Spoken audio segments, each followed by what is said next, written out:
যে তার ওয়াশিং মেশিনে ঢুকলে পরে, বিজেপি ওয়াশিং মেশিনে ঢুকলে পরে তারা একদম সফেদ, একদম সাদা পবিত্র হয়ে বেরোয়।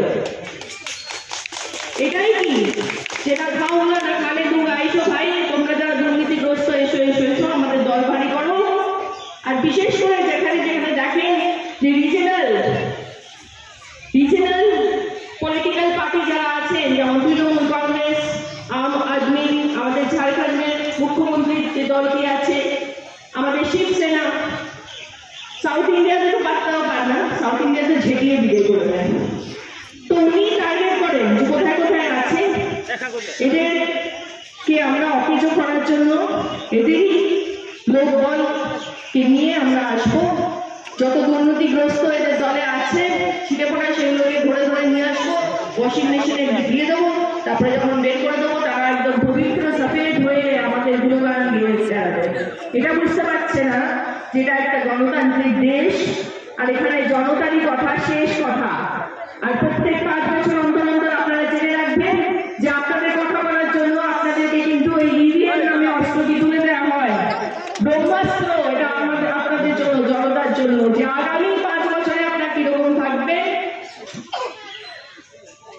ছবি তুলতে বলছো তাই এখানে একটু বসো, আবার আমি কথা শেষ করিনি, তারপরে তুমি আমার সাথে ছবি তুলবে। তো চাপ নেই, আগামী 5 বছর আপনারা কিরকম থাকবেন সেটা কিন্তু আপনারাই ডিসাইড করবেন। কি করে ডিসাইড করবেন? যে যাকে আপনাদের মনে হয়, যে কোনো পার্টি, যে পার্টি হোক না কেন, আমি বলছি না যে আপনাদেরকে তৃণমূল কংগ্রেসেই ভোটটা দিতে হবে বা জুট মালিয়াকেই ভোটটা দিতে হবে। আমি বলছি যে যারা কাজ করেছে, যারা আপনাদের পাশে থেকেছে, আপনাদের রাস্তা বানিয়ে দিয়েছে, আপনাদের জল দিয়েছে, আপনাদের সুস্বাস্থ্য দিয়েছে, আপনাদের ছেলে মেয়েদেরকে শিক্ষা দিয়েছে, আপনাদের মেয়েদের যখন বিয়ে হবে তাদের জন্য যখন রূপশ্রীর মতো একটি প্রকল্প দিয়েছে, তাদের কথা অবশ্যই ভাববেন। এবং যারা মিথ্যে প্রতিশ্রুতি দিয়ে চলেছে আপনাদেরকে বছরের পর বছর, বছরের পর বছর, 10 বছর কেটে গেছে, কি করেছে কেন্দ্রীয় সরকার আপনাদের জন্য সেটা একবার অন্তত আমাকে যদি আপনারা বলতে পারেন। উল্টে কি বলছে, যারা মাছ খায় তারা নাকি হিন্দু বিরোধী, তারা নাকি হিন্দু নয়। আমাদের এখানে এসে আমরা কথা বলে মাননীয় মুখ্যমন্ত্রী, মাননীয় প্রধানমন্ত্রী, তার ছেলেকে আমি সম্মান করি, যথেষ্ট সম্মান করি, কিন্তু উনি এখানে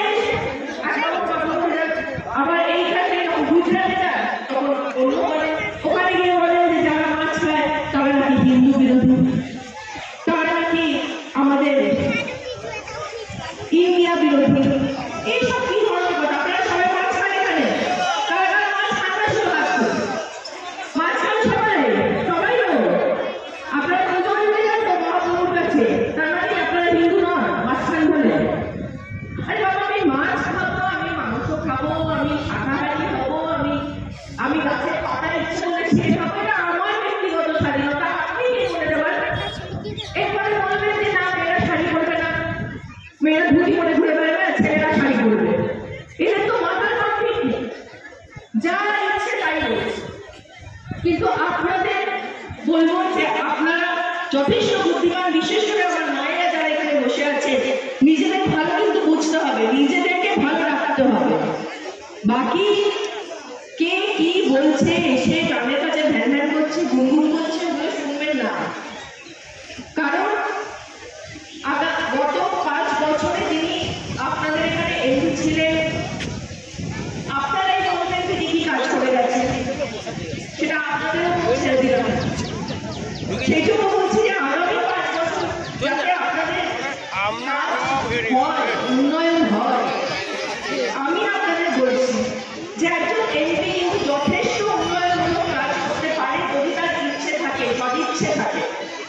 সে তার 7জন বিধায়ককে নিয়ে তার যদি কাজ করার ইচ্ছে থাকে, মানুষের পাশে দাঁড়ানোর ইচ্ছে থাকে, মানুষের সেবা করার ইচ্ছে থাকে, তাহলে কিন্তু সেই কাজ করতে পারে, তাকে সেই দায়িত্বটা দেওয়া হয়।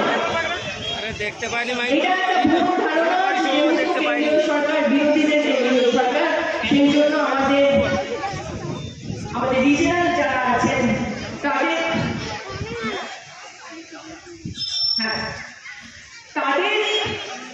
পার্টির কেউ যদি হয় তাহলে সে কাজ করতে পারবে না। এটা ভুল না, সেরকম কিছু নেই। মনে রাখবে যে কেন্দ্রীয় সরকার আর আমাদের যে রাজ্য সরকার এরা কিন্তু নিরপেক্ষ বডি। এখানে যেই যাবে, যে দলেরই এমএলএ, যে দলেরই এমপি যাবে, তাদের কিন্তু কাজ করে দিতে হবে, এটা তাদের দায়িত্বের মধ্যে পড়ে। সেখানে তারা বলতে পারে না যে ভাই তুমি বিজেপি এমএলএ, টিএমসি সরকার বলতে পারে না যে তুমি বিজেপি এমএলএ রাস্তা করে দেবো না, বা কেন্দ্রীয় সরকার বলতে পারে না যে তুমি টিএমসি এমপি আছে তোমাকে তোমার জল আমি বন্ধ করে দেবো না, এটা বলতে পারবে না। তার জন্য সেই এমপিকেও লড়াই করতে হবে। 17 জন এমপি এই রাজ্য থেকে গত 5 বছর আগে এই রাজ্যের মানুষরাই তাদের পাঠিয়েছিল পার্লামেন্টে, একটা কথাও বলেনি। শ্রমিকদের কথা বলেনি, আবাসের কথা বলেনি, স্বাস্থ্যের কথা বলেনি, শিক্ষার কথা বলেনি। কেন বলে? আপনারাই তো তাদেরকে পাঠিয়েছে, এই রাজ্যের মানুষই তাদেরকে পাঠিয়েছে।